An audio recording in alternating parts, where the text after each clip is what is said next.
Buenas tardes, mi nombre es Claudio Pierantoni, les hablo desde Santiago de Chile, Universidad Finisterre. Bien, esta ponencia tiene por título La centralidad de la persona humana en la educación universitaria hoy.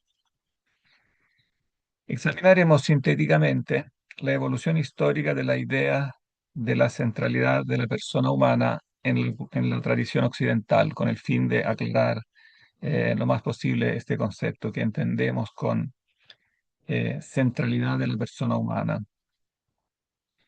Y a continuación nos preguntaremos por su relevancia para los desafíos contemporáneos de la educación superior y de la educación en general.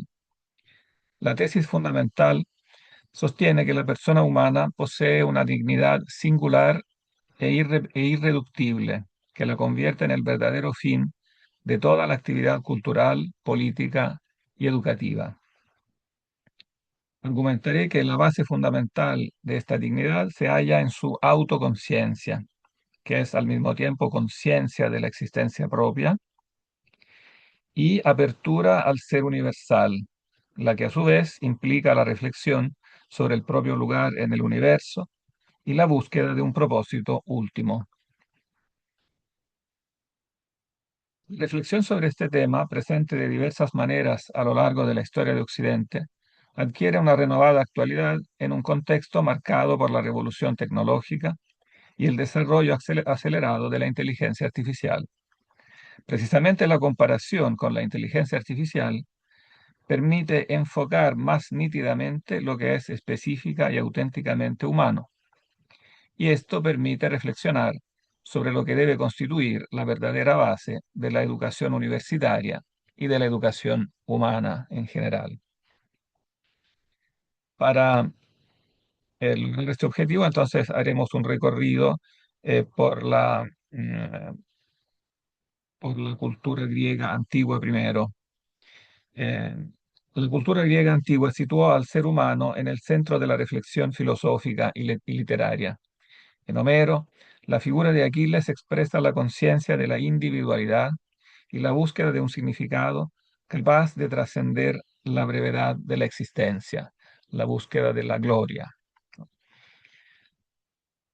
La tragedia griega, especialmente en Sófocles, presentará al hombre como el ser más admirable y al mismo tiempo más inquietante del cosmos, deinos, que significa admirable, pero también terrible.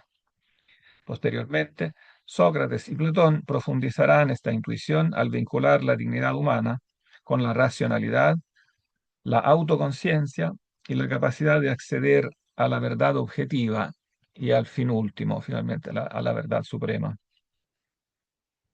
En el mundo romano es destacable el aporte de Cicerón. Entre todas sus obras, que serían todas centradas en torno a este tema, destacaremos aquí solo el de Amicizia, el pequeño libro sobre la amistad, donde Cicerón señala que mientras que todos los otros bienes son medios para el ser humano, la amistad con otra persona, en cambio, es un fin en sí misma. Es decir, que la persona humana es para el hombre un fin en sí misma y es en absoluto un fin en sí misma. La amistad para Cicerón es el mayor don de los dioses a los hombres y es inseparablemente relacionada con la virtud que eleva el hombre hacia el sumo bien. La amistad con el otro también es eh, elevación hacia el sumo bien. La literatura bíblica, por su parte, desarrolla esta visión, este concepto de la centralidad de la persona humana como un fin en sí misma sobre un fundamento más profundo, la creación del hombre a imagen y semejanza de Dios. La doctrina de la Imago Dei, presente en el Génesis, nos presenta el ser humano como interlocutor privilegiado del Creador, llamado personalmente a una relación de alianza en la libertad y en el amor. Y toda la historia de la salvación aparece así como un diálogo entre Dios y personas concretas, no con la especie humana en general, sino con personajes concretos, cada uno dotado de un destino y de una dignidad que no depende de su posición social ni tampoco de su eficiencia práctica. Posteriormente, La novedad decisiva del cristianismo consistirá en la encarnación del Verbo, o más exactamente, humanación, ¿no? El Verbo toma la naturaleza humana completa. En Jesucristo Dios asume la humanidad y la eleva a una dignidad incomparable. La fórmula que utilizará San Atanasio: Él, o sea, el Verbo, se hizo hombre para que nosotros fuéramos divinizados, expresa la vocación última del ser humano a participar de la misma vida divina. La persona humana aparece entonces como un ser llamado a elevarse a la altura del mismo Dios, a asumir la propia naturaleza divina, en comunión con Él y necesariamente también en comunión con los demás. Pero tal elevación es el resultado de una opción libre, no es algo automático, pues el hombre es capaz tanto de abrirse al bien infinito como también de encerrarse en el egoísmo y la autosuficiencia. Posteriormente, el pensamiento medieval reelaborará filosóficamente esta intuición de la literatura bíblica. Tomás de Aquino afirmará que la persona representa lo más perfecto que existe en toda la naturaleza. Por su parte, Hildegard von Bingen retomó la antigua idea y reelaboró la antigua idea del hombre como un microcosmos, como un pequeño universo. El hombre, de algún modo, contiene en pequeño el universo. Es el punto de encuentro entre el mundo material y el mundo espiritual, y toda la creación encuentra en él su sentido y su voz. En una de sus obras principales, Scivias, literalmente conoce los caminos, describe al ser humano como una realidad que resume el universo entero. El hombre está lleno de todas las criaturas. Pero quizás el que mejor ha expresado esta verdad en toda la literatura medieval ha sido Dante. Dante ha expresado la centralidad del ser humano de una forma poética inolvidable. La Divina Comedia puede leerse como una meditación sobre el destino de la persona humana. El viaje de Dante desde la confusión del pecado hasta la contemplación de la Trinidad representa el itinerario de todo ser humano llamado a la plenitud de la verdad y del amor. Y me voy a centrar específicamente en un punto de la Divina Comedia, en la cumbre del paraíso, cuando Dante es admitido por una gracia especial a contemplar por un instante la misma Trinidad, descubre el interior de ella la imagen del ser humano. La Trinidad le parece representada por tres círculos de la misma circunferencia, pero de tres colores distintos.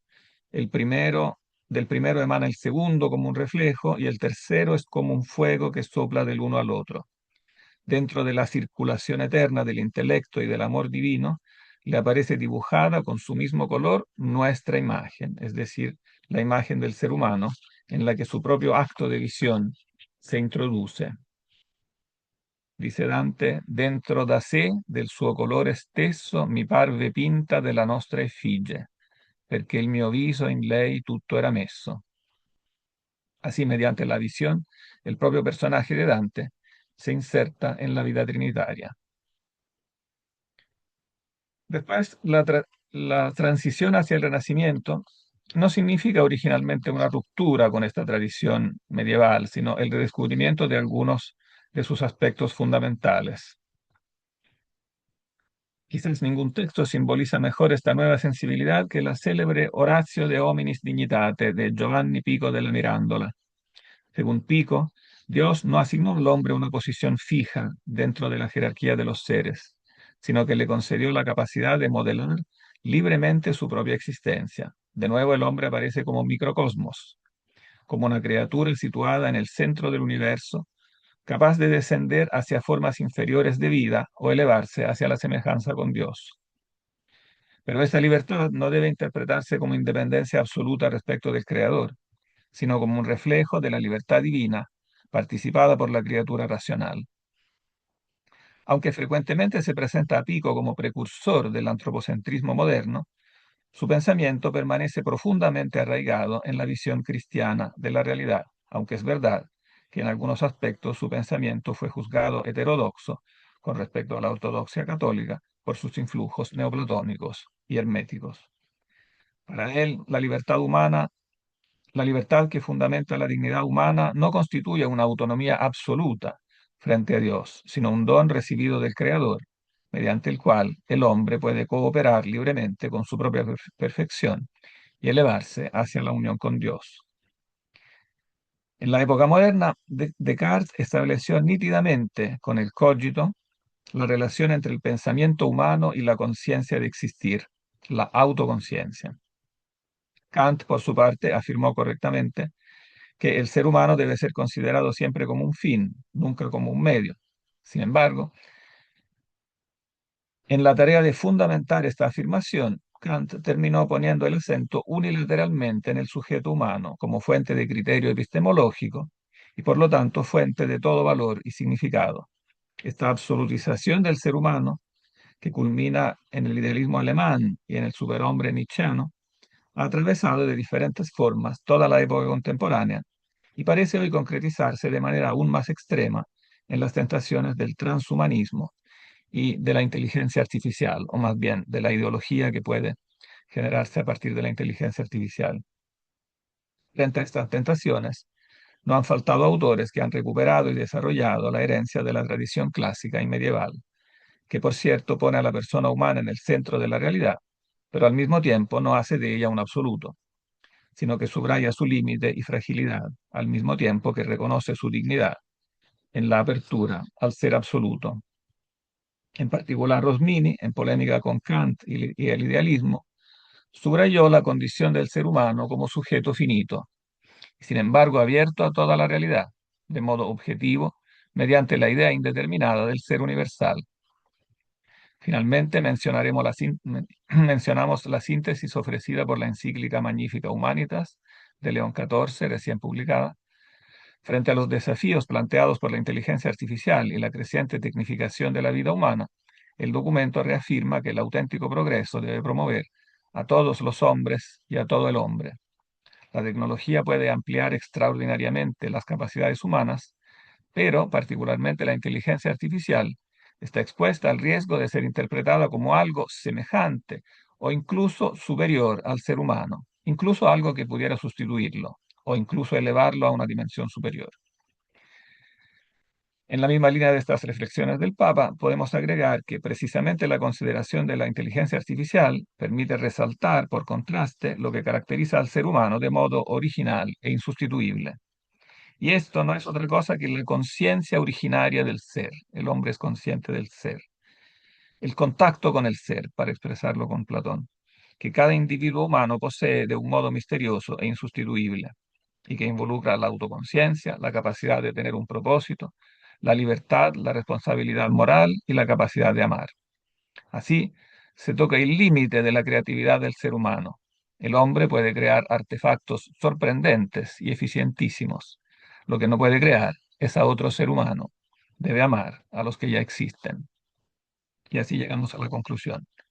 En base a lo dicho, podríamos definir la inteligencia humana como inteligencia de una persona que es consciente a la vez de su propia existencia y del ser universal, abriéndose así a la interrogante sobre su propio fin y sobre el fin último del universo. En esta experiencia originaria del ser hay un misterio que constituye al ser humano como tal, pero que el ser humano mismo no es capaz de descifrar y penetrar. Desde esta perspectiva, la universidad y la educación humana en general está llamada a resistir toda reducción de la educación a criterios de eficiencia, productividad o mera capacitación profesional, por muy necesarias que sean estas cosas. Su misión más profunda consiste en formar personas capaces de buscar la verdad, ejercer responsablemente su libertad y orientar el progreso científico hacia el bien común. En una época dominada por el utilitarismo y la fragmentación del saber, la recuperación de la centralidad de la persona humana como fin último aparece como una tarea esencial para el futuro de la educación universitaria y de la educación humana en general. Muchas gracias.